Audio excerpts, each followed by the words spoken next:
मनोज कुलकर्णी जी। आज के इस कार्यक्रम के अध्यक्ष जैन साहब, राजेश जोशी जी, बाकी मित्र और द्रगचंद भाई। जो बातें राम प्रकाश जी जैसे कह ही रहे थे कि चाहे हमारे शब्द अलग अलग हो जाए,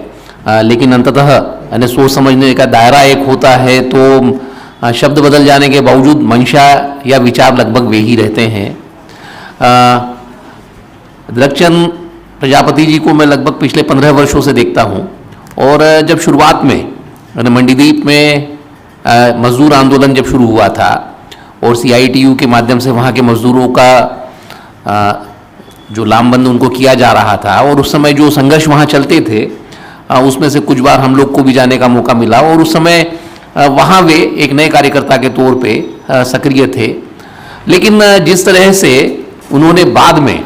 और जो विस्तार में कॉमरेड बादल ने बताया है कि किस तरह से उन्होंने अपने आप को इस विचारधारा को समझने और ख़ास तौर से इस विचारधारा के माध्यम से मजदूर वर्ग में जो प्रतिदिन प्रश्न पैदा होते होंगे उन प्रश्नों से कैसे टकराया जाए। क्योंकि अक्सर ये होता है कि विचारधारा की जो पुस्तकें होती हैं या विचार जो होते हैं वो जब पाठ्यपुस्तक की तरह हमारे सामने आते हैं या किसी बड़े विचारक के तौर पे हमारे सामने आते हैं, तो स्वाभाविक है कि उन्हें समझना बहुत आसान नहीं होता। लेकिन हमारे इर्द गिर्द जो वर्ग होता है, जो सामाजिक पृष्ठभूमि हमारी होती है, और वहाँ जो सवाल पैदा होते हैं उनके साथ आप किस तरह से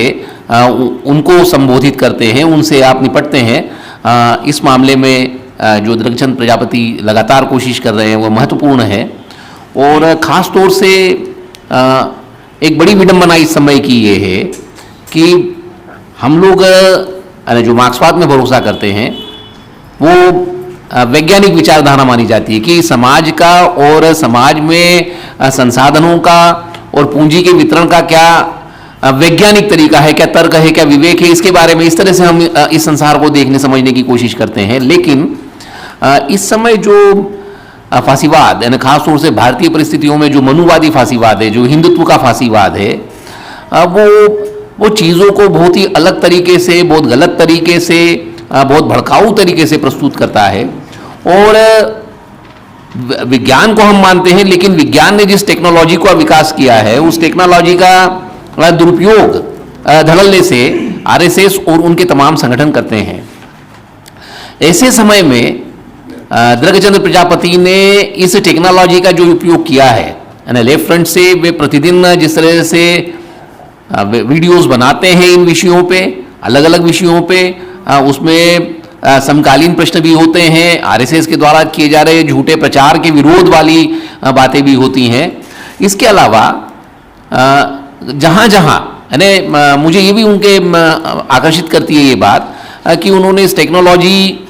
का जो तंत्र है उसको समझने की भी कोशिश की, और लगातार उन्होंने इस तरह की वीडियोस बनाई। और हमारे भी जो अन्य कार्यक्रम इस शहर में होते हैं जहाँ मजदूर किसान एकत्रित होते हैं, लामबंदी होती है उनकी, और विरोध प्रदर्शन होते हैं, प्रतिरोध की जो भी कार्रवाइयाँ होती हैं उसमें वे नियमित रूप से उपस्थित होते हैं और उनको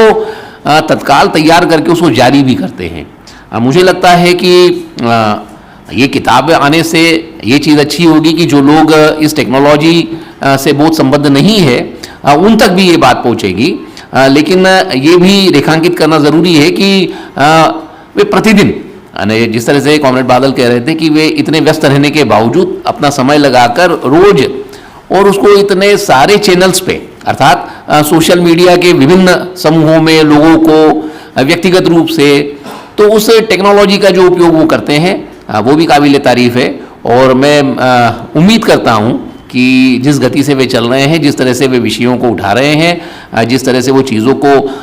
वे और भी कोशिश करेंगे, यानी व्यक्तिगत रूप से मैं उनको भी शुभकामनाएं देता हूं कि उन्होंने एक यात्रा पिछले 15-20 वर्षों में की है और विचारधारा को और गहरे से समझ के, और भी जो हमारी समस्याओं का जो कॉम्प्लिकेशंस होते हैं, जो कॉम्प्लिकेटेड, जो जटिल उनका स्वरूप होता है, उसको और गहराई से समझ के और अच्छे विश्लेषण के साथ और आगे अपना काम बढ़ा सकेंगे। इन्हीं शुभकामनाओं के साथ